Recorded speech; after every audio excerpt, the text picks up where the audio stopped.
O telefone tocou exatamente às 7h30 da noite, bem na hora em que eu estava me ajeitando na minha poltrona favorita com uma xícara de chá de camomila e as palavras cruzadas de ontem. Por um instante, apenas encarei o aparelho, sentindo aquele nó na garganta que meu coração insiste em dar, sempre que uma ligação inesperada quebra o silêncio da minha casa vazia. Veja bem, quando você tem 73 anos e seu marido se foi há 2, cada telefonema carrega o peso de uma possibilidade. Talvez alguém se lembre de que você existe. Talvez alguém precise de você. Talvez o dia de hoje não termine na mesma solidão esmagadora que se tornou minha companhia constante. Mãe! A voz de Daniel surgiu pelo viva-voz, com aquele tom cauteloso que ele vinha usando desde o funeral do pai, aquele que sugeria que eu era feita de vidro e poderia estilhaçar se ele falasse muito alto. Eu não tinha notícias dele há 6 semanas, não desde aquela conversa constrangedora em que mencionei sentir falta de companhia, e ele respondeu com sugestões sobre atividades para a terceira idade e fazer novos amigos, como se a solidão pudesse ser curada com noites de bingo e aulas de artesanato. Daniel, meu filho querido, eu praticamente cantei no telefone, envergonhada por soar tão desesperada, mas incapaz de conter o alívio que me inundava. Meu filho estava ligando. Meu único filho, minha última conexão com a família que fomos, estava rompendo o silêncio que havia crescido entre nós como um câncer que eu não sabia como tratar. Eu estava pensando, ele disse, e eu pude sentir algo em sua voz. Seria nervosismo? Animação? Eu não conseguia mais distinguir. Tínhamos nos tornado estranhos usando as máscaras de mãe e filho, cumprindo o protocolo do amor sem a substância que um dia o tinha feito parecer real. Você gostaria de jantar amanhã à noite? Abri um lugar novo no centro, o La Corte. É bem chique. Bem, ele hesitou, procurando as palavras. Bem especial. Bem especial. Meu coração se encheu de uma esperança tão intensa que chegou a doer. Quando foi a última vez que Daniel tinha me levado a um lugar especial? Quando foi a última vez que ele tinha me levado a qualquer lugar?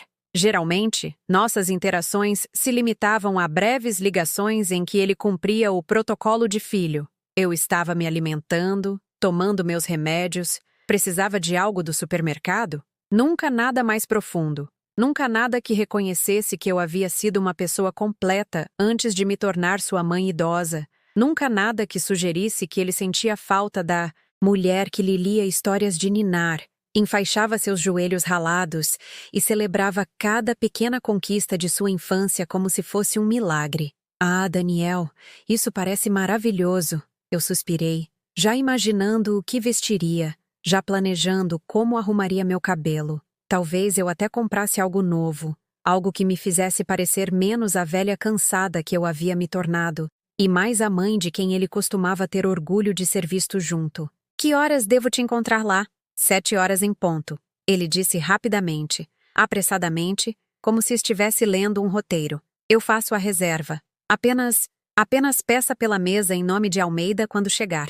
Depois que ele desligou, permaneci na poltrona por um bom tempo, o telefone ainda quente em minhas mãos, observando as sombras se alongarem pela sala onde Roberto e eu havíamos passado 45 anos construindo uma vida juntos. A casa parecia diferente de alguma forma, carregada de expectativa em vez de pesada pelo luto. Pela primeira vez em meses, eu tinha algo pelo que ansiar, algo que exigiria que eu me aventurasse além dos limites seguros e familiares dos supermercados, consultórios médicos e do interminável loop de programas de televisão que ajudavam a preencher as horas entre o amanhecer e o anoitecer. Passei o dia seguinte em um estado de preparação nervosa que me lembrava dos preparativos para os primeiros encontros na juventude, quando cada detalhe importava e cada escolha parecia carregada de significado. Experimentei 3 roupas diferentes antes de me decidir pelo vestido azul marinho que Roberto sempre disse realçar meus olhos,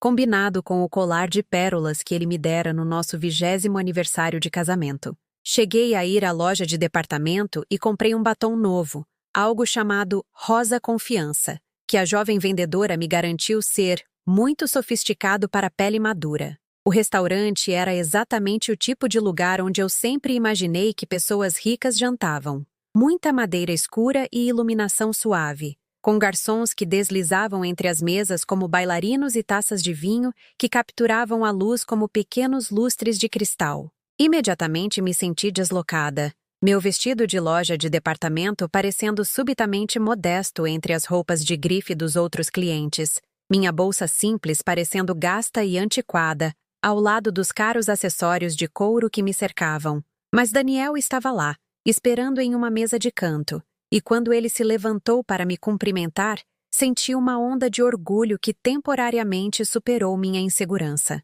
Meu filho era bonito, bem-cedido, bem vestido. Ele havia se tornado o tipo de homem que pertencia a lugares como aquele, e por um momento, permiti-me acreditar que eu pertencia ali também, simplesmente por ser sua mãe. "Você está bonita, mãe", ele disse, puxando minha cadeira com a cortesia treinada que seu pai e eu havíamos lhe ensinado durante a infância. Mas algo em seus olhos não combinava com o calor de suas palavras. Ele parecia nervoso, distraído, como um homem com algo pesado na cabeça. A conversa que se seguiu pareceu forçada, artificial, como se fôssemos atores que haviam esquecido suas falas e estivessem improvisando através de uma peça que nenhum de nós entendia. Daniel perguntou sobre minha saúde, sobre os vizinhos, se eu ainda estava fazendo o trabalho voluntário na biblioteca. Eu respondi às suas perguntas e perguntei sobre o emprego dele, sobre a namorada Sarah, sobre os planos para as festas de fim de ano. Mas por baixo da troca de gentilezas, algo frio e desconfortável estava crescendo. Uma tensão que eu não conseguia identificar, mas também não podia ignorar. Ele continuava checando o celular. Não constantemente, não de forma óbvia, mas regularmente o suficiente para que eu notasse. Cada vez que a tela acendia, sua expressão mudava sutilmente, tornando-se mais focada, mais alerta, como se estivesse esperando que algo importante acontecesse. Quando perguntei se estava tudo bem, se havia alguma emergência no trabalho, ele apenas sorriu aquele sorriso cauteloso e me garantiu que estava tudo bem, que lamentava a distração, que aquela noite era sobre nós passarmos um tempo juntos, mas não parecia que era sobre nós de forma alguma. Os couverts chegaram, algum tipo de arranjo elaborado que parecia mais arte do que comida, e Daniel mal tocou no dele. Eu me peguei comendo mecanicamente, sem sentir o gosto de nada, minha atenção totalmente focada em ler as sutis mudanças no comportamento do meu filho. Este não era o jantar de reencontro que eu havia imaginado. Isso parecia mais uma reunião de negócios em que eu era a única pessoa que não sabia qual negócio estava sendo conduzido. "Mãe", Daniel disse de repente, pousando o garfo com precisão deliberada, "eu tenho pensado sobre a sua situação de moradia." Minha situação de moradia. A frase me atingiu como água fria. "O que você quer dizer, querido?" "Bem, a casa é tão grande para apenas uma pessoa, e a senhora está ficando mais velha. Eu me preocupo por você estar aí sozinha, especialmente com seus..." Ele gesticulou vagamente, como se minha idade e viuvez fossem condições que exigiam um tratamento delicado. "Seus recentes apagões." Apagões. Senti meu peito apertar. Que apagões?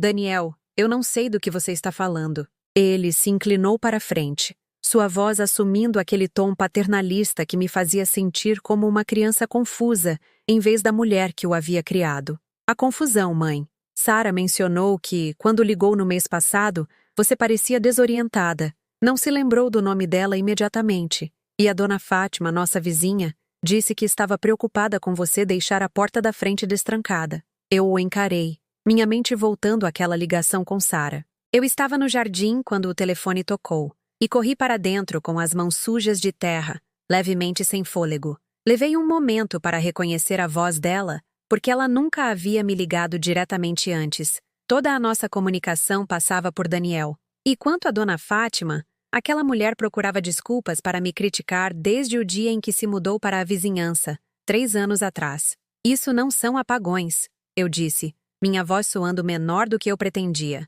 "Eu estava jardinando quando Sarah ligou, e nunca deixei minha porta destrancada. Dona Fátima deve estar enganada." "Deve estar", Daniel repetiu, mas algo em seu tom sugeria que ele não acreditava em mim. "Mas ainda assim, mãe, precisamos pensar no seu futuro, sobre o que acontece se algo der errado." Aí estava, aquela palavra que me assombrava desde a morte de Roberto. Se eu ficasse doente, se eu caísse, Se eu não pudesse cuidar de mim mesma, se eu me tornasse um fardo. A palavra pairou entre nós como uma espada, afiada e ameaçadora, transformando nossa conversa de jantar em algo que parecia mais um interrogatório. Eu estou bem, Daniel, insisti, mas mesmo ao dizer isso, pude ouvir o desespero se infiltrando em minha voz. Eu cuido de mim mesma, pago minhas contas, mantenho a casa, dirijo para meus compromissos. Não estou pronta para... Seja lá o que você está sugerindo. Não estou sugerindo nada específico. Ele disse rapidamente, apressadamente. Estou apenas dizendo que deveríamos ter um plano. Sabe, arranjos de procuração, talvez dar uma olhada em algumas casas de repouso, apenas por precaução. Procuração. A frase fez meu estômago se apertar com um medo que eu não conseguia articular. Eu tinha ouvido histórias de outras mulheres da minha idade, conversas sussurradas sobre filhos que tinham lenta e sistematicamente assumido o controle da vida de seus pais sob o pretexto de proteção e cuidado. Filhos adultos que haviam decidido que seus pais idosos não podiam ser confiáveis com suas próprias decisões, seu próprio dinheiro, suas próprias casas. Eu não preciso que ninguém tenha procuração sobre mim, eu disse, minha voz mais forte agora, alimentada por uma raiva crescente que me surpreendeu com sua intensidade. Sou perfeitamente capaz de gerenciar meus próprios assuntos. A mandíbula de Daniel se apertou quase imperceptivelmente, e por um breve momento, vi algo em sua expressão que não reconheci. Frustração, talvez, ou aborrecimento por eu não estar concordando com o plano que ele já havia formulado em sua mente. Mas então, a máscara voltou ao lugar, e ele era meu filho preocupado novamente, inquieto com o bem-estar de sua mãe idosa. Claro que é, mãe. Ninguém está dizendo que não é. Só acho que é inteligente estar preparada. A senhora não gostaria de me colocar em uma posição em que eu não pudesse ajudar se algo acontecesse? Gostaria? A pergunta foi cuidadosamente elaborada, feita para me fazer sentir culpada por proteger minha própria autonomia. Se eu recusasse suas sugestões, eu seria a mãe egoísta que estava dificultando as coisas para seu filho devotado. Se eu concordasse, eu estaria assinando partes da minha independência para alguém que estava sentado à minha frente, tratando o jantar como uma negociação em vez de um reencontro. Nossa garçonete apareceu na mesa, uma jovem com olhos gentis e um jeito delicado que parecia sentir a tensão entre nós. Enquanto reabastecia nossos copos de água, ela se inclinou ligeiramente na minha direção, a voz mal audível. Minha senhora, eu preciso te dizer algo importante. Ela disse, as palavras tão baixas que quase pensei ter imaginado. Aqui não é seguro para a senhora. Você precisa ir embora. Agora. Olhei para ela, assustada, certa de ter entendido errado. Mas seus olhos eram sérios, urgentes, e ela fez um aceno quase imperceptível em direção a Daniel, que estava momentaneamente distraído com o celular vibrando com outra mensagem. Com licença? Sussurrei de volta. Meu coração começando a bater com um medo que eu não conseguia nomear. Mas a garçonete já havia se afastado, deixando-me a me perguntar se eu estava perdendo a cabeça, se este era um daqueles apagões com os quais Daniel parecia tão preocupado. Talvez eu estivesse ficando confusa, paranoica, imaginando ameaças onde não existiam. Talvez meu filho realmente estivesse apenas preocupado com meu bem-estar. E minha mente desconfiada estava transformando sua genuína preocupação em algo sinistro. Daniel terminou de digitar algo no celular e olhou para mim com aquele sorriso cauteloso. Desculpe por isso, mãe. O trabalho nunca para. A senhora sabe como é. Mas eu sabia como era. Daniel trabalhava com seguros, e as seguradoras geralmente não conduziam negócios urgentes durante o horário de jantar, a menos que algo significativo estivesse acontecendo. E por que ele havia escolhido esta noite, este restaurante específico, este momento particular para levantar minha situação de moradia e procuração? Daniel, eu disse cuidadosamente, há algo que você não está me contando? Sobre esta noite, quero dizer. Sobre o real motivo de você ter me convidado para jantar. Por apenas uma fração de segundo, sua compostura vacilou. Vi pânico brilhar em seus traços antes que ele se recuperasse, mas foi o suficiente para confirmar o que o aviso da garçonete já havia plantado em minha mente. Algo estava muito, muito errado com toda aquela noite. Não sei do que você está falando, mãe, ele disse, mas sua voz não tinha convicção. Eu só queria passar um tempo com você. Um filho não pode levar a mãe para um bom jantar sem ter segundas intenções? Ele poderia, mas aparentemente este filho não podia. E enquanto eu estava sentada ali, olhando para o homem que eu havia criado, o filho que eu amei incondicionalmente por 34 anos, percebi que não o conhecia mais. Em algum momento ao longo do caminho, o menino doce que costumava rastejar para a minha cama durante as tempestades havia se tornado um estranho usando o rosto do meu filho. E esse estranho estava planejando algo que exigia avisos de garçonetes preocupadas e conversas cautelosas sobre minha competência mental. O prato principal chegou, mas eu havia perdido completamente o apetite. Tudo em que eu conseguia pensar era em voltar para casa, em me afastar daquele restaurante bonito e das lindas mentiras sendo contadas através daquela linda mesa. Mas algo me dizia que ir embora não seria tão simples quanto levantar e sair. Algo me dizia que, o que quer que Daniel tivesse planejado, estávamos apenas começando. Pedi licença para ir ao banheiro, minhas pernas inseguras enquanto eu navegava entre as mesas cheias de casais desfrutando de jantares românticos e famílias celebrando ocasiões especiais. Todos ao nosso redor pareciam estar vivendo em uma realidade diferente, uma onde filhos amavam seus pais sem segundas intenções e convites para jantar, não vinham com avisos de estranhos. No espelho do banheiro, mal me reconheci. Meu rosto estava pálido, meus olhos arregalados com um medo que eu ainda estava tentando entender. Agarrei o mármore da bancada e tentei dar sentido ao que estava acontecendo. A garçonete havia me dito para ir embora. Mas ir embora de quê? De Daniel? Do restaurante? Deixar minha própria vida para trás com base no aviso enigmático de alguém que eu nunca tinha conhecido?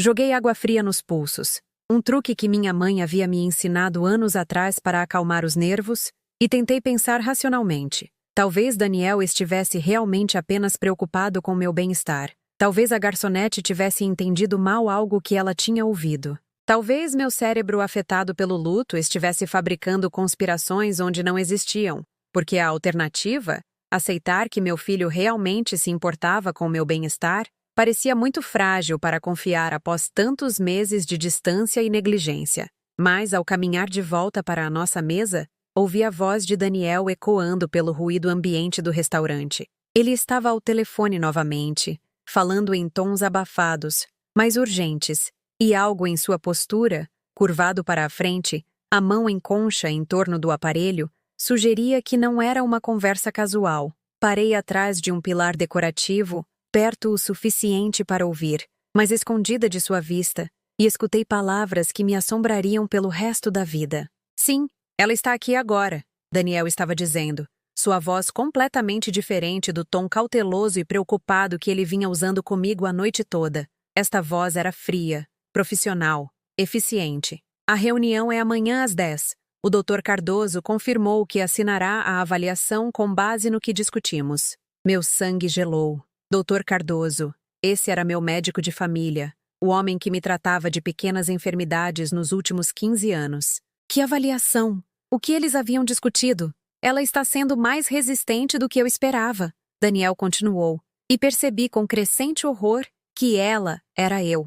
Mas não importa. Assim que tivermos a decisão de competência, posso prosseguir com todo o resto. A casa, as contas, tudo. A decisão de competência. As palavras ecoaram em minha mente como uma sentença de morte. Alguém estava planejando me declarar mentalmente incapaz. E esse alguém era meu próprio filho. O filho que eu havia carregado por 9 meses, amamentado em febres, sustentado na faculdade, celebrado em cada marco de sua vida adulta, ele estava tramando roubar minha independência, minha casa, minha vida inteira. Sara está cuidando da papelada para a casa de repouso, Daniel prosseguiu, sua voz ficando mais baixa enquanto outros clientes passavam perto de nossa mesa. É caro, mas assim que liquidarmos a casa e os investimentos, haverá mais do que suficiente para cobrir isso, provavelmente pelo resto da vida natural dela. Casa de repouso. Eles já haviam escolhido onde me armazenar assim que me tirassem o direito legal de tomar minhas próprias decisões. Eles haviam calculado o custo de me manter viva, medicada e fora do caminho deles, e haviam determinado que meus bens cobririam de sobra a despesa do meu aprisionamento. Não, não, Daniel disse, respondendo a algo que a pessoa do outro lado havia dito. Ela não suspeita de nada. Eu te disse, ela está se deteriorando há meses. A confusão, os problemas de memória. Será fácil convencer um juiz de que ela precisa de proteção contra si mesma. Deterioração, problemas de memória, confusão. Eram mentiras, fabricações elaboradas destinadas a criar um rastro de incompetência mental que justificaria tudo o que eles planejavam fazer. E percebi com horror crescente que este jantar, esta noite inteira, não era sobre reconciliação ou preocupação, era reconhecimento. Daniel estava coletando evidências, documentando meu comportamento, talvez até gravando nossa conversa para usar contra mim em quaisquer procedimentos legais que ele já havia posto em movimento. Amanhã de manhã, ele concluiu, e então estará feito. Ela nunca mais terá que se preocupar em gerenciar seus assuntos. A cruel ironia naquela última declaração, enquadrando o roubo da minha autonomia como uma bondade, apresentando minha execução legal como uma misericórdia, revirou meu estômago com uma náusea tão poderosa que pensei que desmaiaria ali mesmo atrás do pilar. Forcei-me a voltar para a mesa, meu rosto uma máscara de confusão e preocupação que não era inteiramente fabricada. Minhas mãos tremeram ao pegar meu copo de água, e vi Daniel notar o tremor com o que parecia satisfação. "A senhora está se sentindo bem, mãe?" Ele perguntou, sua voz escorrendo falsa solicitude. "Parece um pouco pálida." Claro que eu parecia pálida. Eu acabara de descobrir que meu único filho estava planejando destruir minha vida, e ele estava sentado ali, fingindo se importar com a minha aparência. Cada palavra que ele falava agora parecia uma faca. Cada gesto de preocupação, uma crueldade calculada, planejada para angariar mais munição para o caso legal que ele estava construindo contra minha competência mental. "Estou bem", consegui dizer, embora minha voz soasse oca até para meus próprios ouvidos. "Apenas cansada, suponho." Talvez devêssemos te levar para casa logo", Daniel sugeriu. E me perguntei se ele estava planejando me seguir, revistar minha casa em busca de evidências da confusão e problemas de memória que ele descrevia para quem quer que estivesse do outro lado daquela ligação. "Não queremos que a senhora dirija quando não estiver se sentindo bem." Até aquela preocupação aparentemente inocente parecia carregada de malícia agora. Ele estava tentando estabelecer que eu era insegura ao volante? Minha direção, de alguma forma, se tornaria parte de seu caso contra minha competência? Eu me peguei analisando cada palavra, cada interação, imaginando como poderia ser distorcida e usada contra mim em um tribunal, onde estranhos decidiriam se eu era capaz de gerenciar minha própria existência. A garçonete retornou para reabastecer nossas xícaras de café, e quando ela se inclinou na minha direção, eu estava pronta para suas palavras sussurradas desta vez. "Há uma saída dos fundos pela cozinha", ela murmurou, tão baixo que tive que me esforçar para ouvi-la. "Meu turno termina em 20 minutos. Se a senhora precisar de ajuda para sair em segurança, estarei esperando perto das lixeiras atrás do prédio." Sair em segurança. A frase confirmou meus piores medos. Esta jovem sabia algo específico sobre os planos de Daniel, algo que a fazia acreditar que eu estava em perigo iminente. Mas como ela poderia saber? Quem era ela? E por que estava arriscando o emprego para avisar uma completa estranha sobre ameaças que ela não poderia entender? "Obrigada", eu sussurrei de volta, as palavras mal audíveis, mas ela assentiu ligeiramente para me avisar que havia escutado. Daniel estava observando essa troca com crescente irritação, sua máscara de preocupação filial deslizando para revelar algo mais duro e mais calculista por baixo. "Há algum problema com o serviço?" Ele perguntou à garçonete, seu tom carregando autoridade suficiente para lembrar a todos na mesa quem estava pagando por aquela refeição. "Nenhum problema, senhor", ela respondeu suavemente, mas eu a peguei, olhando para mim com uma expressão que claramente dizia: "Lembre-se do que eu te disse." Enquanto ela se afastava, Daniel voltou a se concentrar em mim, como se minha breve interação com a garçonete o tivesse lembrado de que o tempo estava se esgotando para o que quer que ele precisasse realizar naquela noite. "Mãe", ele disse, alcançando a mesa para colocar a mão sobre a minha, em um gesto que teria parecido amoroso para qualquer observador casual. "Eu quero que a senhora saiba que tudo o que estou fazendo é porque eu te amo, porque eu quero o que é melhor para você." A mão dele estava fria contra minha pele, e tive que resistir ao impulso de me afastar. Este era meu filho, o bebê que eu havia embalado até dormir. O filho cujos joelhos ralados eu enfaixei. O jovem cuja faculdade eu paguei trabalhando em turnos duplos na loja de departamento onde passei 20 anos da minha vida. Esta era a pessoa em quem eu confiava mais do que em qualquer outra no mundo, e ele estava sentado ali mentindo na minha cara, enquanto planejava minha destruição. Eu sei que você me ama, querido, eu disse, o carinho soando como cinzas na minha boca. Eu te amo também. Mas, ao pronunciar aquelas palavras, percebi que poderia ser a última vez que eu as diria com sinceridade, porque o Daniel que eu amava, o filho que eu criei, o homem que eu acreditei que ele era, aparentemente não existia mais. Em seu lugar, estava um estranho que usava seu rosto e falava com sua voz, mas cujo coração havia se tornado frio o suficiente para destruir a mulher que lhe deu a vida. O caminho para casa pareceu um cortejo fúnebre, comigo como a enlutada e a falecida. Minhas mãos agarravam o volante tão firmemente que meus nós dos dedos ficaram brancos,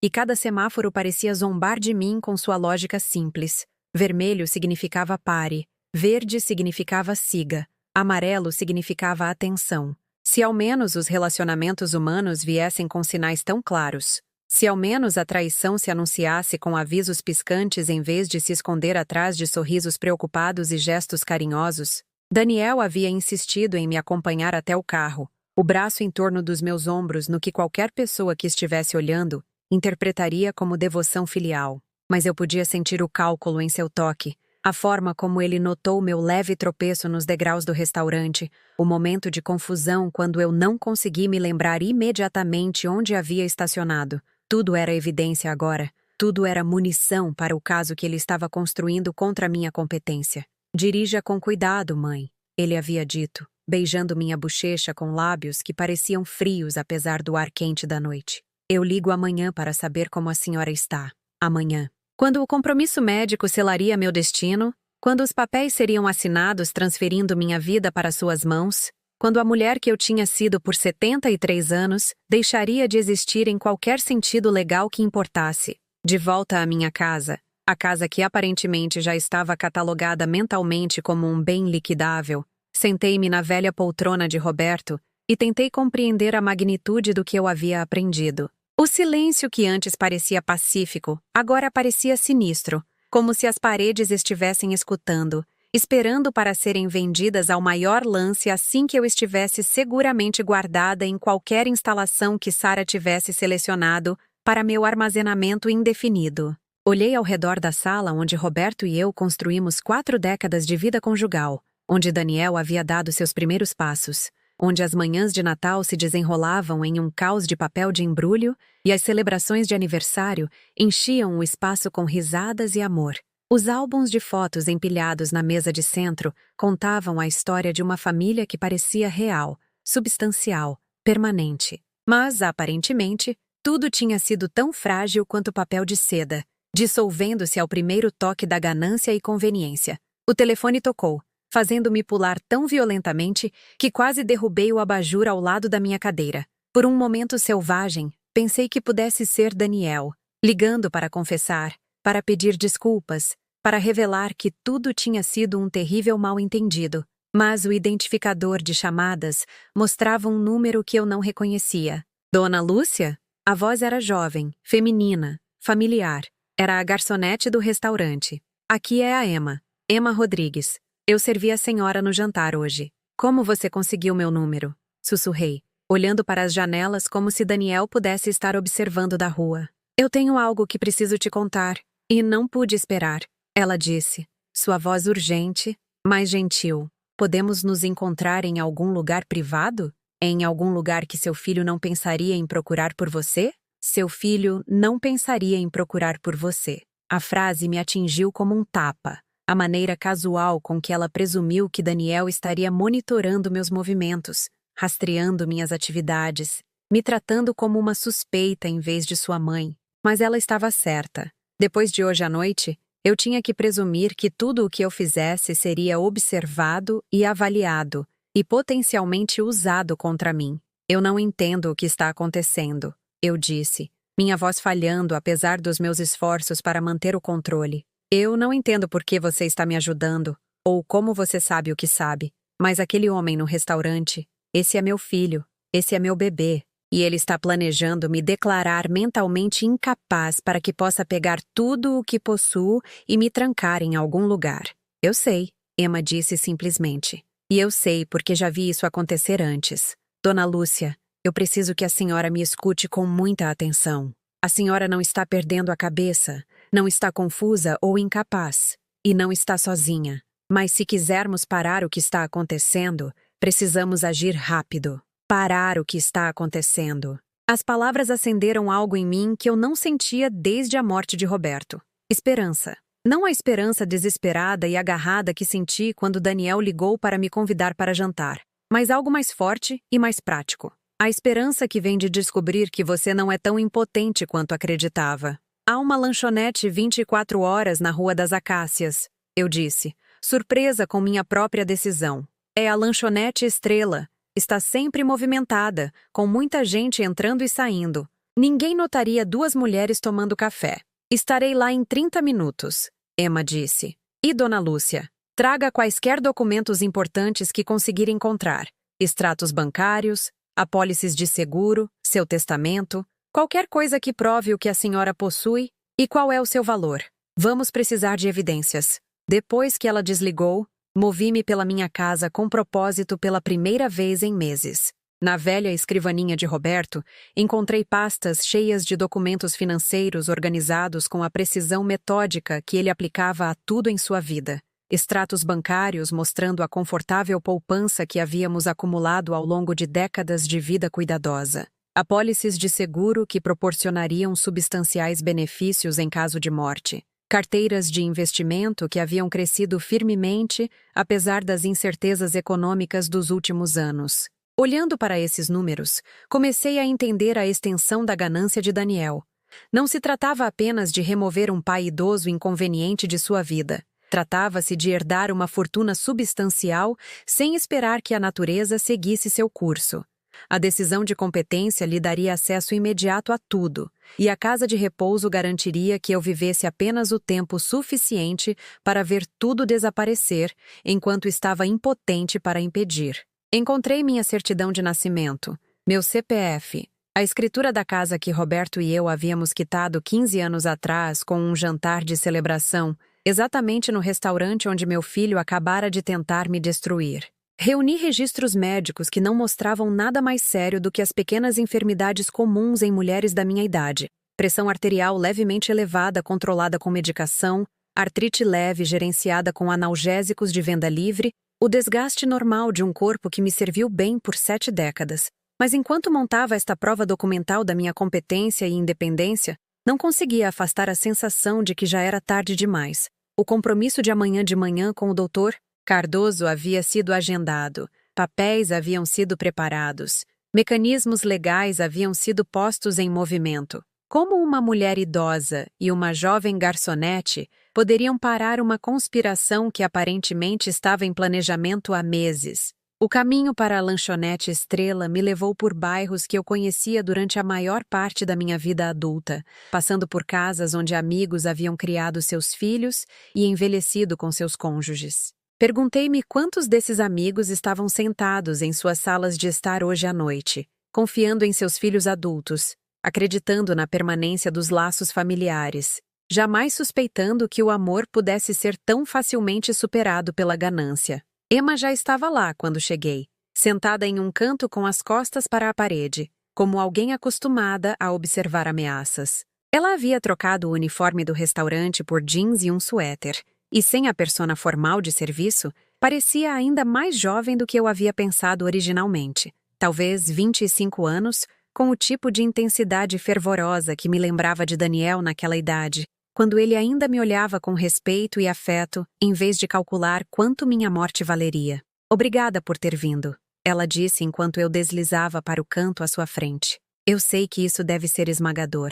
Como você sabe sobre os planos do meu filho? Perguntei sem rodeios. Como você sabe o que ele está tentando fazer comigo? A expressão de Emma escureceu, e por um momento, ela pareceu muito mais velha do que sua idade, porque, há 2 anos, eu o vi fazer exatamente a mesma coisa com outra pessoa, um senhor idoso chamado Seu Guilherme. Ele veio ao restaurante com a nora, e ela estava tendo o mesmo tipo de conversa com ele que seu filho estava tendo com a senhora, falando sobre sua confusão, sua necessidade de proteção, sua incapacidade de gerenciar seus próprios assuntos. Meu estômago se apertou. O que aconteceu com ele? Em um mês, ele estava em uma casa de repouso. A nora tinha procuração, a casa dele foi vendida, as contas foram esvaziadas, ele morreu 8 meses depois, e ela herdou tudo o que restava. A voz de Emma era firme, mas eu podia ver dor em seus olhos. Ele era meu avô.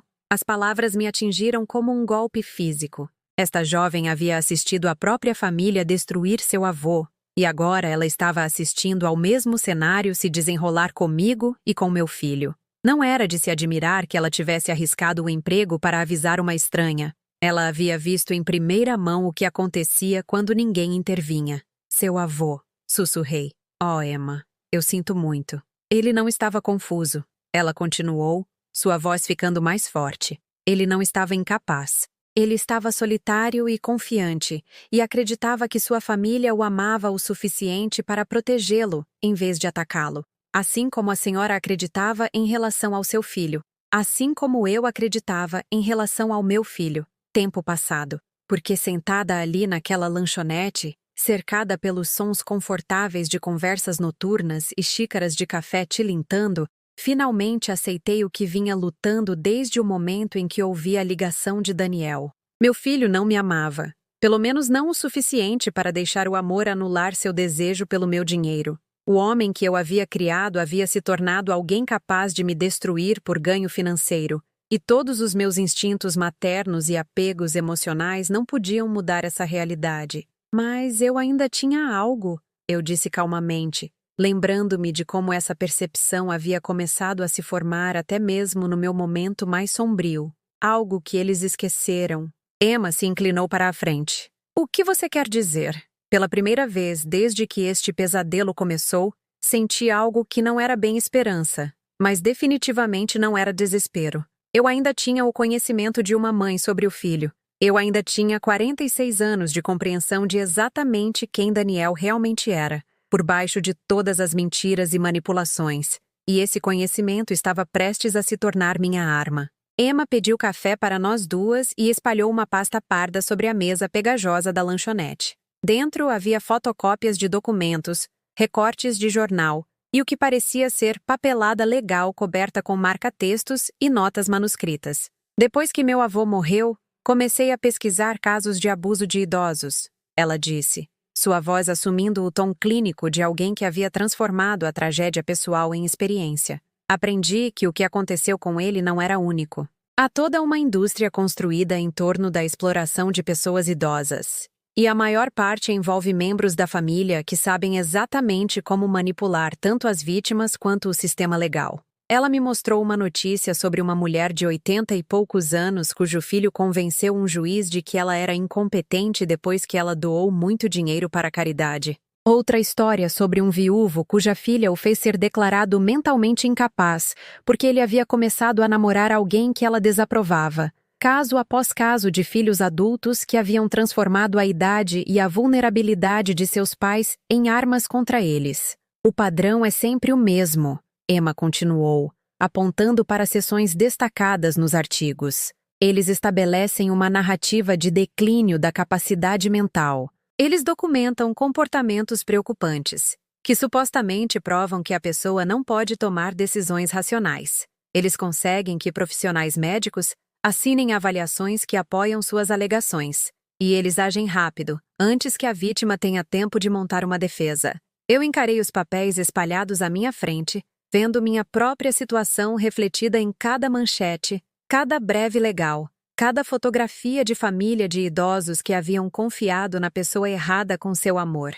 Como eles se safam? Porque o sistema é projetado para errar pelo lado da cautela, quando se trata de proteger adultos vulneráveis. Emma explicou. Um juiz prefere aprovar uma tutela desnecessária do que arriscar deixar alguém verdadeiramente incapaz em perigo. E a maioria dos idosos não revida porque não consegue acreditar que os próprios filhos os trairiam de forma tão completa. Essa última parte atingiu em cheio com uma precisão devastadora. Mesmo agora, com todas as evidências da traição de Daniel, parte de mim ainda queria encontrar uma explicação inocente. Ainda esperava que houvesse algum mal-entendido que pudesse restaurar o relacionamento que eu havia valorizado por 34 anos. Mas você revidou, eu disse, estudando o rosto de Emma. Você está revidando agora, me ajudando. Eu era muito jovem e ingênua para ajudar meu avô quando importava, ela disse, sua voz pesada de arrependimento. Eu sabia que algo estava errado, mas não entendi o que estava vendo até ser tarde demais. Quando descobri o que minha tia estava fazendo, ele já estava na casa de repouso e os procedimentos legais estavam concluídos. Ela puxou outro documento, este com o timbre de um escritório de advocacia que eu não reconheci. Mas eu aprendi observando os erros dela. E mais importante, aprendi observando os sucessos dela. Eu sei como este jogo é jogado agora. Que tipo de erros? A expressão de Emma se aguçou, e eu vislumbrei o aço por baixo de sua aparência juvenil. Ela ficou gananciosa. Agiu rápido demais. E subestimou a capacidade do meu avô de esconder coisas dela. Senti meu pulso acelerar. O que você quer dizer? Antes da audiência de competência, meu avô conseguiu transferir alguns bens para contas que ela não sabia. Não muito, mas o suficiente para contratar um detetive particular que descobriu evidências da manipulação financeira dela. Não foi o suficiente para salvá-lo, mas foi o suficiente para garantir que ela fosse para a prisão depois que ele morreu. Prisão. A palavra pairou entre nós como uma promessa, e percebi que Emma não estava apenas se oferecendo para me ajudar a me defender. Ela estava se oferecendo para me ajudar a destruir a pessoa que estava tentando me destruir.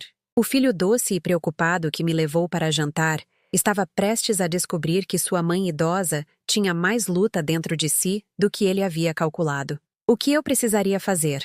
Perguntei, surpresa com a firmeza da minha voz. Emma sorriu, e foi a primeira expressão genuinamente calorosa que vi nela a noite toda. Primeiro, precisamos documentar tudo, cada conversa, cada mentira, cada manipulação.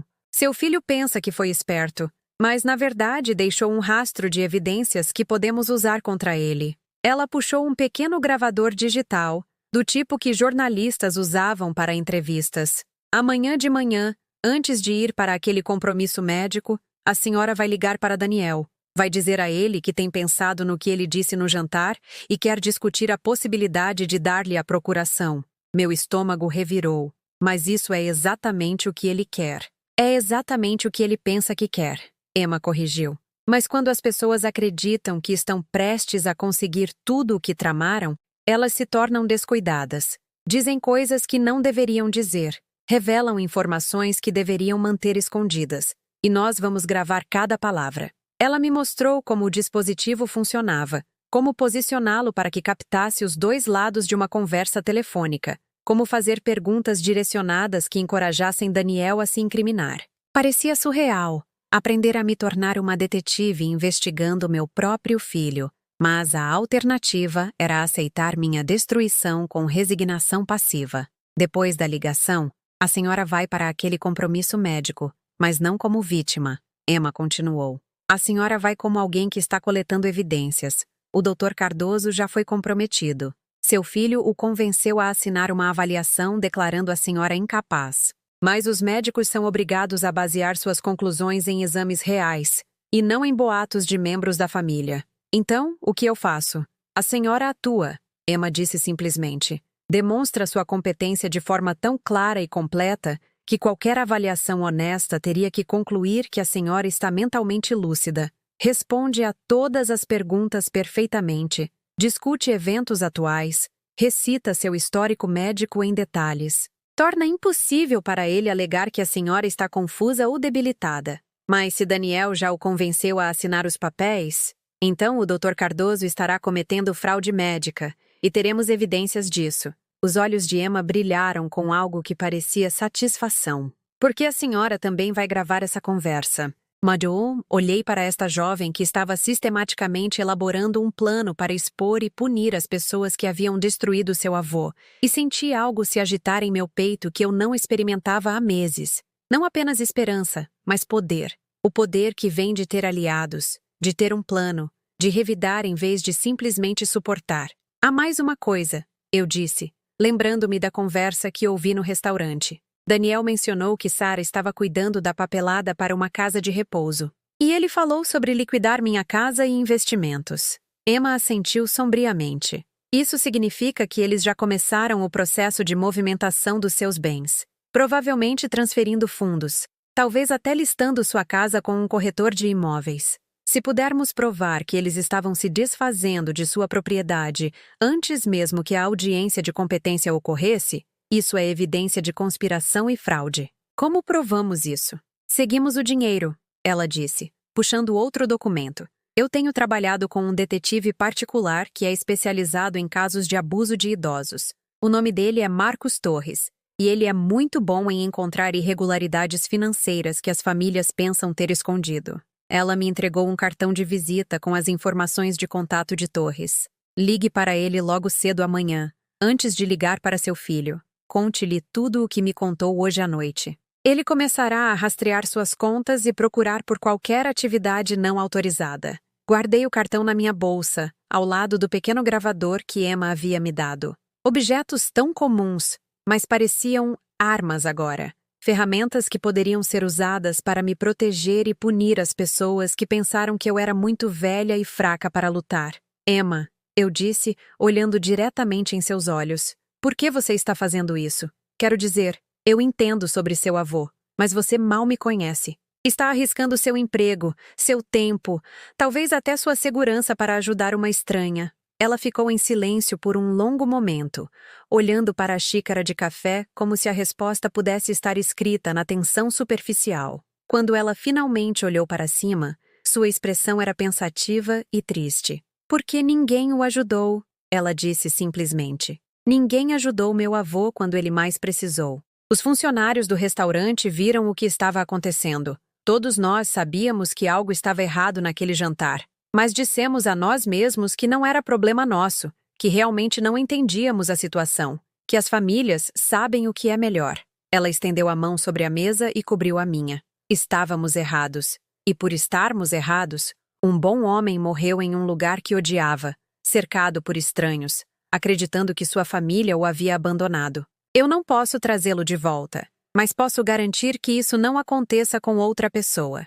Sentada ali naquela lanchonete perto da meia-noite, de mãos dadas com uma jovem que transformou sua dor em ação, senti algo mudar dentro de mim. A mulher passiva, confusa e assustada que havia entrado no La Corte naquela noite, se foi. Em seu lugar, sentou-se alguém mais dura, mais esperta e consideravelmente mais perigosa do que Daniel havia previsto. Há mais uma coisa que você deve saber, eu disse, minha voz carregando uma nova nota de determinação. Daniel não é tão esperto quanto pensa. Ele sempre foi descuidado quando acredita que venceu algo. E amanhã de manhã, ele vai descobrir que sua mãe, idosa e confusa, se lembra de cada erro que ele já cometeu. Não era mais dor, era decisão. E Daniel Almeida estava prestes a aprender a diferença. Eu mal dormi naquela noite. Mas não era a agitação inquieta da ansiedade a qual eu havia me acostumado desde a morte de Roberto. Era a vigília alerta de um soldado antes da batalha, minha mente afiada e focada, enquanto eu ensaiava conversas e revisava a estratégia. Às 5 da manhã, eu estava sentada à minha mesa da cozinha com café e o número de telefone que Marcos Torres havia dado a Emma, observando o nascer do sol pintar meu quintal em tons de ouro e possibilidade. Marcos atendeu no primeiro toque, sua voz nítida e profissional apesar da hora. Quando expliquei minha situação, ele ouviu sem interrupção, ocasionalmente fazendo perguntas esclarecedoras que demonstravam tanto expertise quanto genuína preocupação. Ao final de nossa conversa, ele concordou em iniciar uma investigação imediata sobre quaisquer irregularidades financeiras envolvendo minhas contas. Dona Lúcia, ele disse antes de desligarmos, eu quero que a senhora entenda algo importante. O que a senhora está descrevendo não é apenas disfunção familiar ou uma diferença de opinião sobre seus cuidados. Se suas suspeitas estiverem corretas, isso é comportamento criminoso. Conspiração, fraude, abuso de idosos são crimes graves que acarretam sentenças de prisão substanciais. Sentenças de prisão. A frase deveria ter me feito sentir culpada por potencialmente mandar meu próprio filho para a cadeia, mas em vez disso, me encheu de uma satisfação feroz que eu não sabia que era capaz de sentir. Daniel havia escolhido este caminho quando decidiu que eu valia mais para ele morta do que viva. Agora ele enfrentaria as consequências dessa escolha. Exatamente às 8 horas, fiz a ligação que iniciaria sua queda. O gravador que Emma havia me dado estava ao lado do telefone, sua luz vermelha brilhando como um pequeno farol de justiça. Minhas mãos estavam firmes enquanto eu discava o número de Daniel, minha voz calma e calorosa quando ele atendeu. Daniel, querido, é a mãe, eu disse, injetando a nota certa de afeto maternal no meu tom. Espero não estar ligando muito cedo, mas não consegui dormir. Fiquei pensando na nossa conversa de ontem à noite. Mãe? Ele parecia surpreso, talvez até preocupado. A senhora está bem? Parece... diferente. Diferente. Porque eu estava diferente. Eu não era mais a vítima passiva que ele vinha manipulando, embora ele não fosse perceber isso até ser tarde demais. Estou bem, querido. Melhor do que bem, na verdade. Tenho pensado no que você disse sobre a procuração e em fazer planos para o meu futuro. Fiz uma pausa, deixando-o digerir essa aparente capitulação. Você tem razão. Estou ficando mais velha, e talvez eu não tenha estado tão lúcida quanto costumava. O silêncio do outro lado da linha se estendeu o tempo suficiente para revelar sua surpresa. Ele esperava resistência, discussão, as lágrimas e protestos de uma mulher lutando para manter sua independência. Em vez disso, eu estava entregando a ele exatamente o que ele queria. E sua natureza desconfiada, a mesma característica que o havia tornado bem-sucedido na investigação de fraudes de seguros, estava o tornando cauteloso. Isso é bom de ouvir, mãe, ele disse cuidadosamente. Eu sei que não é fácil aceitar, mas planejar com antecedência é realmente a coisa responsável a fazer. Ah, concordo completamente, eu disse, minha voz se iluminando com um entusiasmo que não era inteiramente fabricado. Na verdade, tenho pensado que deveríamos avançar rapidamente nisso. Você mencionou fazer algum tipo de avaliação médica? Sim, com o Dr. Cardoso. É apenas uma formalidade, na verdade, para estabelecer que a senhora está tomando essas decisões voluntariamente e que entende suas implicações. Uma formalidade. Uma maneira tão casual de descrever a execução legal da minha autonomia. Mas sua disposição em discutir o processo tão abertamente era exatamente o que Emma havia previsto. As pessoas se tornam descuidadas quando acreditam que já venceram. E depois disso, você seria capaz de me ajudar a gerenciar minhas finanças? Perguntei, permitindo que uma nota de alívio se infiltrasse em minha voz. Porque eu tenho que admitir, acompanhar todas aquelas contas de investimento e apólices de seguro se tornou esmagador. Claro, mãe. É exatamente para isso que serve a procuração, para garantir que alguém confiável esteja cuidando das coisas complicadas, para que a senhora não precise se preocupar. Alguém confiável. A ironia era tão completa que era quase linda. E a casa? Perguntei, como se a ideia tivesse acabado de me ocorrer. Eu sei que você sempre achou que era muito grande para uma pessoa só. A voz de Daniel assumiu uma nota de ânsia que ele não conseguiu suprimir. Bem, nós definitivamente gostaríamos de explorar suas opções lá. Talvez olhar algumas casas de repouso agradáveis onde a senhora teria mais interação social e não teria que se preocupar com manutenção e conservação. Casas de repouso. Um eufemismo tão agradável para a instalação onde Sarah já havia providenciado meu aprisionamento. Isso parece maravilhoso, eu disse. E eu suponho que precisaríamos vender a casa para pagar por esse tipo de cuidado? Provavelmente sim. Mas, mãe, a senhora não deve se preocupar com os detalhes financeiros. É para isso que estou aqui. Para cuidar de tudo isso para que a senhora possa se concentrar em desfrutar de sua aposentadoria. Desfrutar da minha aposentadoria. Em uma instalação trancada, cercada por estranhos. Enquanto meu filho gastava o dinheiro que meu marido e eu economizamos ao longo de 45 anos de casamento. O gravador capturou cada palavra de suas mentiras. Cada referência casual à minha destruição, cada nota falsa de preocupação em sua voz. Você é um filho tão bom, eu disse, e por um breve momento, a dor pelo que ele havia se tornado superou minha compostura estratégica. Seu pai ficaria tão orgulhoso de como você está cuidando de mim.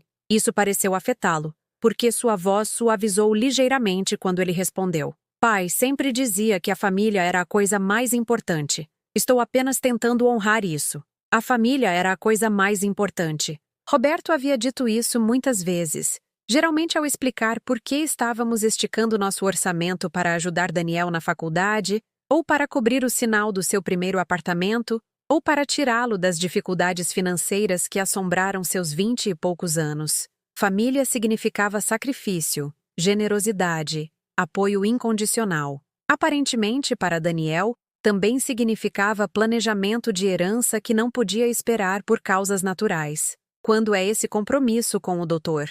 Cardoso? Perguntei. 10 horas desta manhã. Eu te busco às 9h30.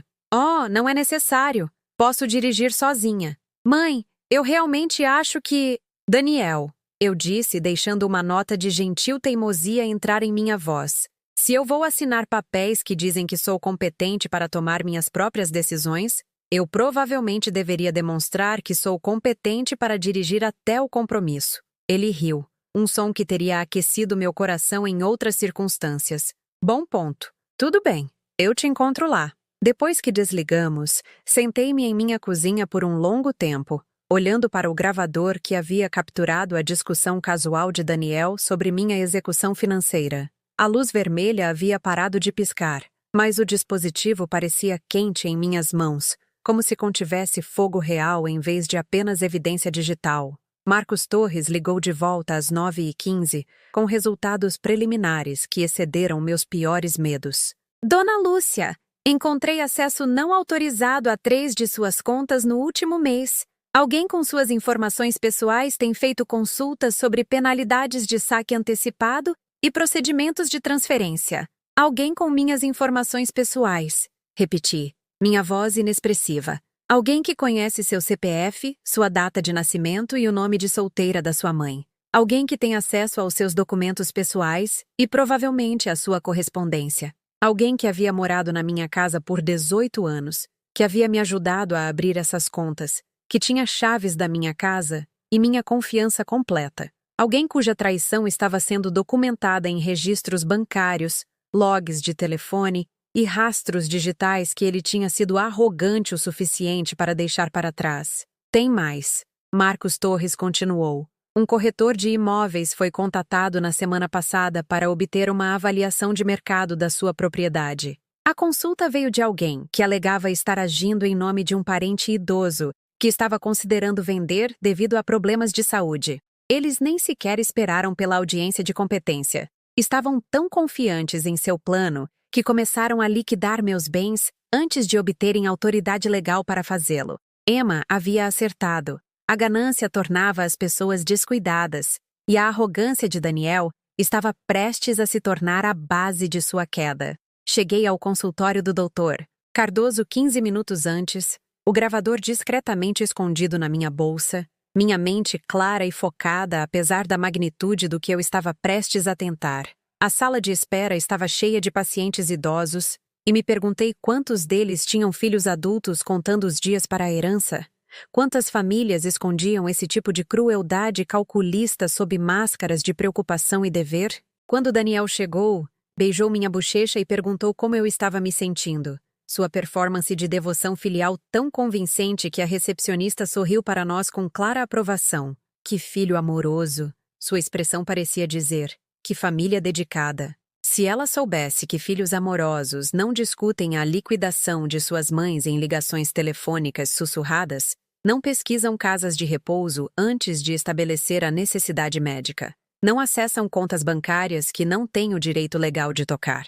Se ela soubesse que os maiores perigos para as pessoas idosas muitas vezes vinham não de estranhos ou instituições, mas dos filhos que haviam criado, amado e em quem confiaram suas vidas. O doutor Cardoso nos chamou para seu escritório exatamente às 10 horas, e ao segui-lo pelo corredor familiar por onde eu havia caminhado dezenas de vezes ao longo dos anos para exames de rotina e pequenos problemas de saúde, senti-me uma pessoa diferente da paciente confiante que sempre fui. Hoje, eu não estava ali para cuidar dos médicos. Eu estava ali para pegar um médico em flagrante cometendo fraude, para gravar evidências que mandariam tanto ele quanto meu filho para a prisão. A sala de exames parecia menor do que o habitual, talvez porque agora continha não apenas um médico e uma paciente, mas uma vítima, um conspirador.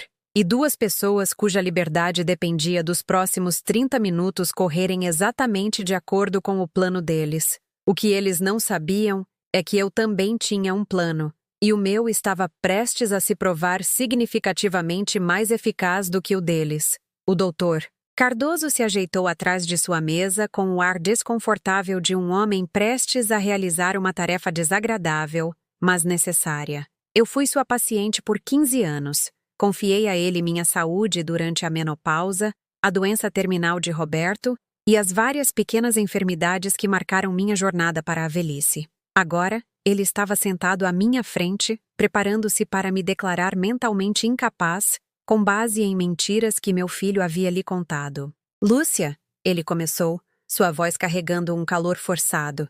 Daniel expressou algumas preocupações sobre seu comportamento recente. Ele está preocupado que você possa estar experimentando algum declínio cognitivo. Deixei meu rosto registrar confusão e mágoa, interpretando o papel da mulher idosa perplexa que eles esperavam ver. Declínio cognitivo? Eu não entendo, doutor. Eu me sinto bem. Minha mente está tão lúcida como sempre. Bem, isso na verdade é parte do problema.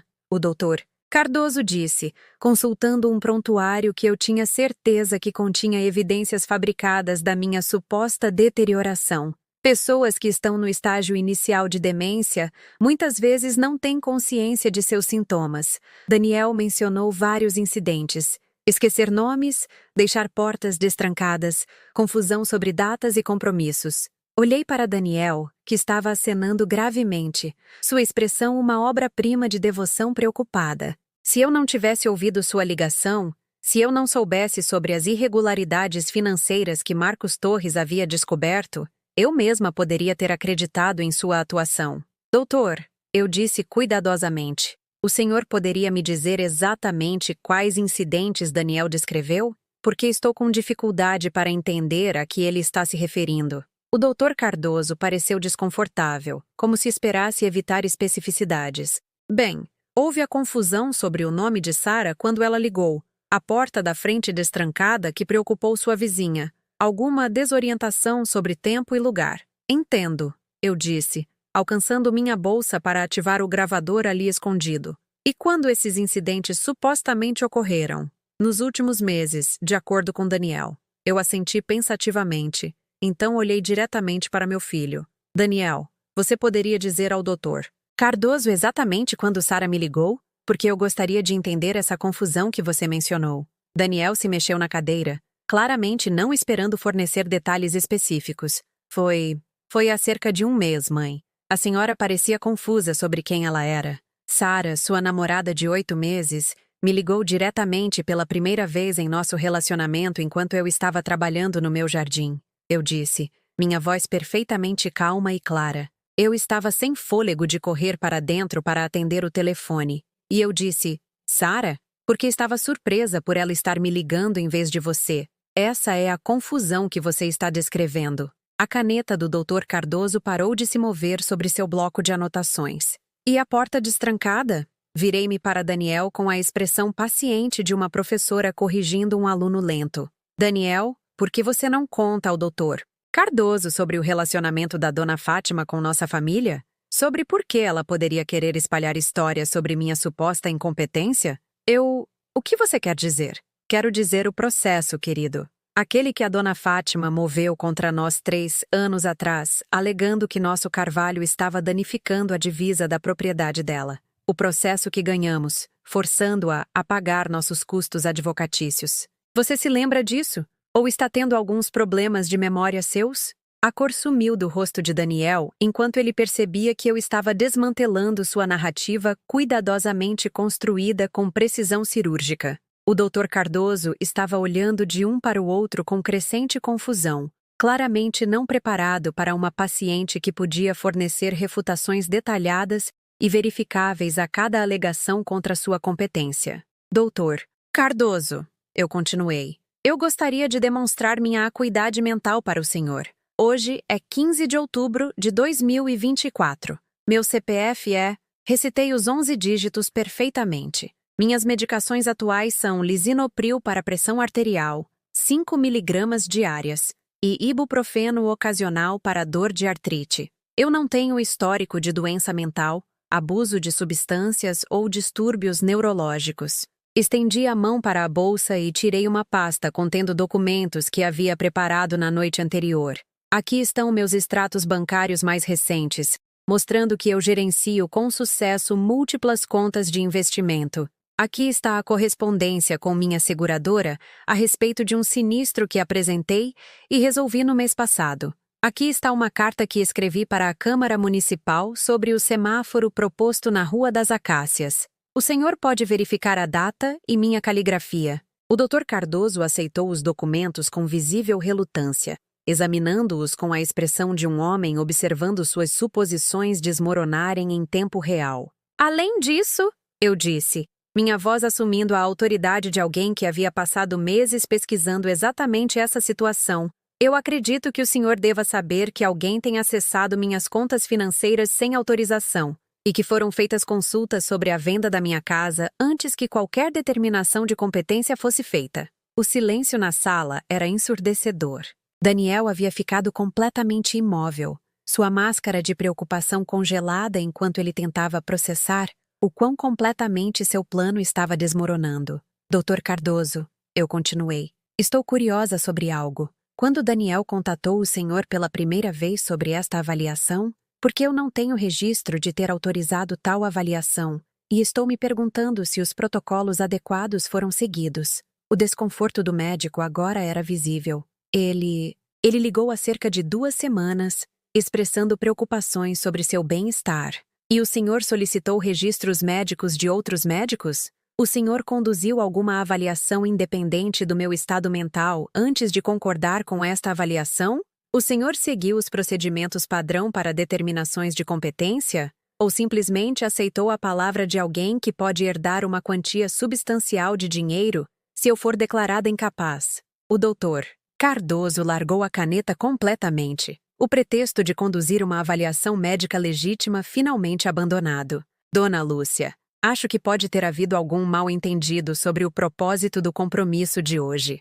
Oh, eu entendo o propósito perfeitamente, eu disse, minha voz carregando um aço que nenhum dos 2 homens esperava ouvir. Este compromisso foi arranjado para fornecer documentação médica fraudulenta, apoiando uma conspiração para roubar meus bens e me aprisionar em uma casa de repouso que eu não preciso.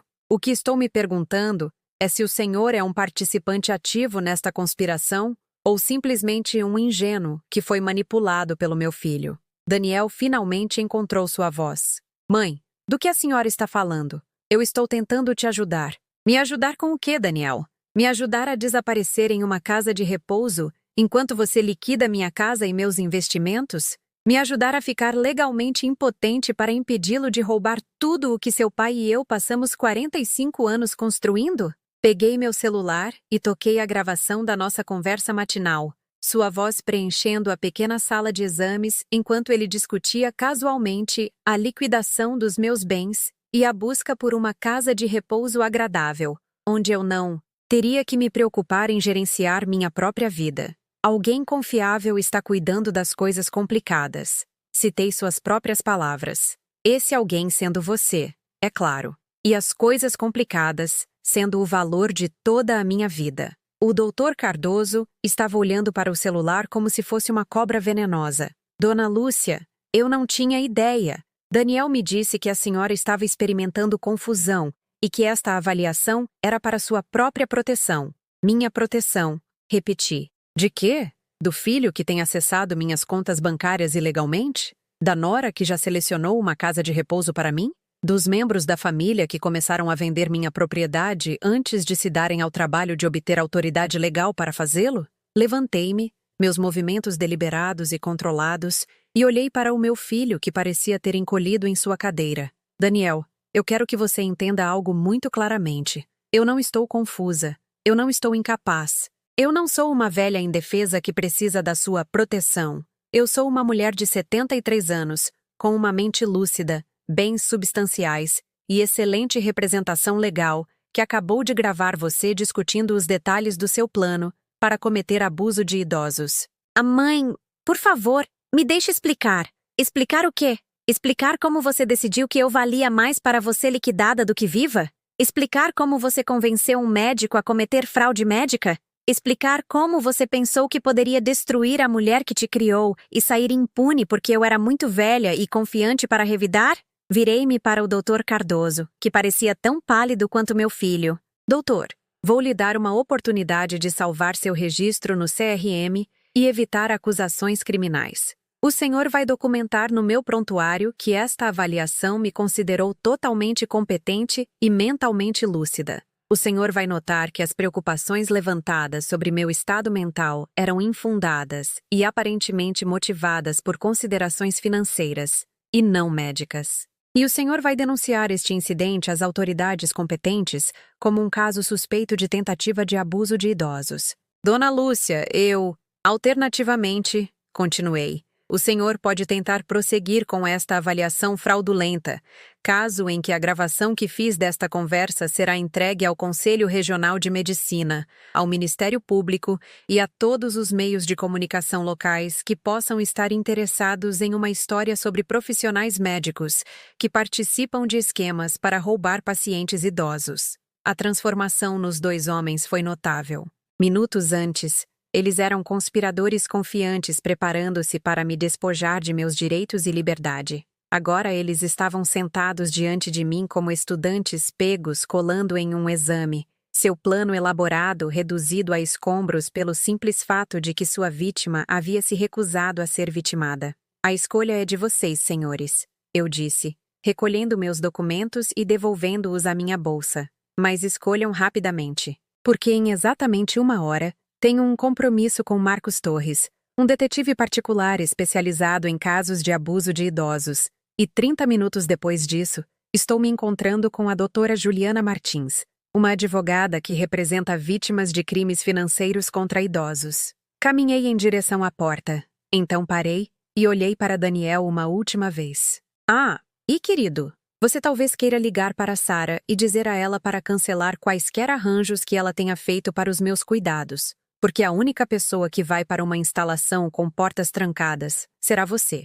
A porta se fechou atrás de mim com um clique suave que soou como justiça.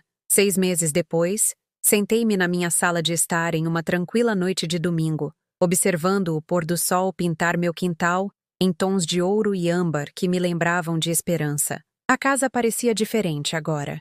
Não vazia, mas pacífica. Não solitária, mas serena. O silêncio que antes me pressionava como um peso, agora parecia uma bênção, um espaço que eu havia recuperado e preenchido com minha própria força. Na mesa de centro ao lado da minha cadeira, havia uma pilha de jornais, suas manchetes contando uma história que havia cativado a comunidade local por semanas.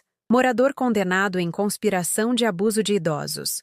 Médico perde registro no CRM em caso de fraude. Predador financeiro ataca a própria mãe. A cobertura havia sido extensa, e embora eu não tivesse gostado de ver a destruição da minha família exposta em público, entendi que essas histórias serviam a um propósito importante. Elas alertavam outras pessoas idosas sobre os perigos que poderiam espreitar dentro de suas próprias famílias. Daniel havia recebido 3 anos de prisão por conspiração, fraude e tentativa de abuso de idosos. A juíza havia sido particularmente dura em sua sentença, observando que crimes contra membros da família vulneráveis representavam uma profunda traição de confiança que exigia sérias consequências. Sara havia recebido 18 meses por seu papel na conspiração, embora sua cooperação com os promotores tivesse lhe rendido uma pena reduzida. O Dr. Cardoso havia perdido permanentemente seu registro no CRM e enfrentava 2 anos de liberdade condicional após se declarar culpado por fraude médica. A investigação do Conselho Regional de Medicina revelou que esta não era a primeira vez que ele assinava avaliações de competência questionáveis e várias outras famílias haviam se apresentado com histórias semelhantes assim que a notícia foi divulgada. Mas o resultado mais satisfatório não foram as condenações criminais, foi observar a conspiração desmoronar em tempo real, enquanto a investigação de Marcos Torres revelava todo o escopo de seu planejamento. Registros bancários mostravam meses de acesso não autorizado à conta, logs de telefone documentavam conversas entre Daniel, Sara e a casa de repouso, e evidências de e-mail revelavam discussões detalhadas sobre a liquidação dos meus bens, antes mesmo que a audiência de competência tivesse ocorrido. Eles estavam tão confiantes em seu plano, tão certos de que uma velha confusa não poderia superá-los, que haviam documentado seus próprios crimes com detalhes meticulosos. Cada mensagem de texto, cada consulta financeira, cada conversa casual sobre meu futuro havia se tornado evidência de sua conspiração para destruir minha vida por ganho financeiro. O processo civil foi ainda mais satisfatório do que os processos criminais. Minha advogada, doutora Juliana Martins, perseguiu Daniel e Sara com a eficiência implacável de alguém que se especializava em recuperar bens roubados de vítimas idosas. O tribunal os ordenou a pagar restituição, não apenas pelo dinheiro que tentaram roubar, mas pelos danos emocionais, custos legais e danos punitivos destinados a enviar uma mensagem a outros predadores em potencial. A sentença final foi substancial o suficiente para garantir que Daniel passaria anos reconstruindo sua vida financeira, supondo que ele pudesse encontrar emprego com uma condenação por crime no seu registro. Sara foi forçada a liquidar seus próprios bens para pagar sua parte do acordo, e ambos foram ordenados a manterem-se afastados de mim permanentemente, a menos que especificamente autorizados pelo tribunal. Mas talvez a vitória mais significativa tenha sido a carta que recebi de Emma Rodrigues, contando-me sobre o programa de prevenção ao abuso de idosos que ela havia iniciado na lanchonete onde trabalhava. Garçons e gerentes agora eram treinados para reconhecer sinais de abuso financeiro e manipulação, e tinham protocolos para oferecer ajuda discretamente a clientes idosos que pudessem estar em perigo. Nós o chamamos de Protocolo Dona Lúcia, ela havia escrito. Porque a senhora nos mostrou que lutar é possível, mesmo quando as chances parecem impossíveis. 3 pessoas idosas foram salvas de situações semelhantes porque os funcionários sabiam o que procurar e como ajudar. 3 pessoas. 3 famílias poupadas da destruição que havia dilacerado a minha. 3 indivíduos idosos que manteriam sua dignidade, sua independência e as economias de uma vida, porque uma jovem garçonete havia aprendido a reconhecer os sinais de membros predadores da família. Emma me visitava regularmente agora, geralmente nas tardes de domingo, quando a lanchonete estava calma e ela tinha tempo para longas conversas com café e biscoitos caseiros. Ela se tornou algo como a neta que eu nunca tive, e eu me tornei algo como a avó que ela perdeu para a ganância familiar. Juntas, formamos um laço baseado não em sangue ou obrigação, mas em respeito mútuo e compreensão compartilhada do que significava lutar por justiça contra chances esmagadoras. Você sabe do que eu me dei conta? Ela havia dito durante sua visita mais recente, aninhada na velha poltrona de Roberto com uma xícara de chá aquecendo suas mãos. Seu filho nunca te conheceu de verdade. Ele viu uma mulher idosa que podia manipular, mas nunca viu a pessoa forte que o criou. A lutadora que sobreviveu a tudo o que a vida lhe impôs. Ela estava certa. Daniel havia olhado para mim e visto apenas minha idade, minha vulnerabilidade, meu luto. Ele havia calculado meu valor unicamente com base em meus bens financeiros e apólices de seguro de vida, nunca reconhecendo que a mulher que havia trabalhado em 2 empregos para colocá-lo na faculdade, que havia cuidado de seu pai durante um câncer terminal, que havia construído uma vida de substância e significado ao longo de 7 décadas, possuía recursos que não podiam ser liquidados ou roubados. A mulher em mim, que um dia foi uma jovem mãe, feroz na proteção de seu filho, ainda existia. A força que me havia sustentado através da morte de Roberto, através de anos de solidão e incerteza, havia estado apenas dormente, não destruída. Quando Daniel ameaçou tudo o que eu havia construído e valorizado, essa força despertou com uma vingança que surpreendeu até a mim. Eu ainda sentia a falta de Roberto todos os dias. Ainda sentia a dor de sua ausência em momentos de silêncio, quando a casa parecia grande demais para uma pessoa só. Mas eu não me sentia mais como metade de algo quebrado. Eu me sentia como uma pessoa completa que havia amado profundamente, que havia sido traída profundamente e que havia encontrado a coragem de revidar quando revidar parecia impossível. O telefone tocava ocasionalmente agora. Amigos ligando para saber como eu estava. Emma combinando visitas. Marcos Torres me atualizando sobre outros casos onde minha história havia fornecido evidências cruciais. Mas eu não pulava mais com ligações inesperadas. Não sentia mais a esperança desesperada de que alguém, em algum lugar, pudesse se lembrar que eu existia. Eu havia aprendido a diferença entre estar sozinha e estar abandonada, entre solitude e isolamento. Algumas noites, eu me sentava nesta mesma cadeira e lembrava da noite em que voltei para casa daquele terrível jantar, acreditando que meu mundo havia acabado. Eu estava parcialmente certa. Um mundo havia acabado naquela noite. O mundo onde eu era uma mãe confiante que acreditava incondicionalmente no amor de seu filho, onde os laços familiares eram sagrados e inquebráveis, onde envelhecer significava ser valorizada em vez de ser alvo. Mas no lugar daquele mundo, eu havia construído algo novo.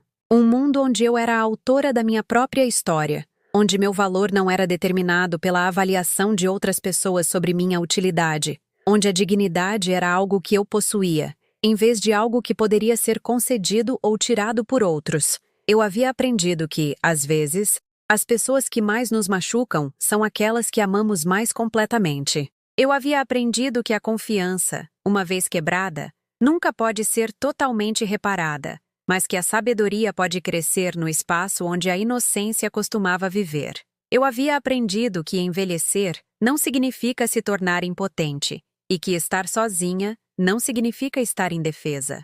Mais importante, eu havia aprendido que a justiça nem sempre é rápida ou certa, mas é possível quando as pessoas se recusam a aceitar a destruição em silêncio. Cada pessoa idosa que ouviu minha história e reconheceu sua própria situação, cada membro da família que pensou 2 vezes antes de ver seus parentes idosos como oportunidades em vez de pessoas, cada profissional que escolheu a integridade em vez da conveniência, todos eles representavam vitórias que se estendiam muito além da minha situação pessoal. Enquanto a última luz se apagava do meu quintal e a noite se instalava sobre a casa que era verdadeiramente minha novamente, acendi uma única vela e a coloquei na mesa ao lado da fotografia de Roberto.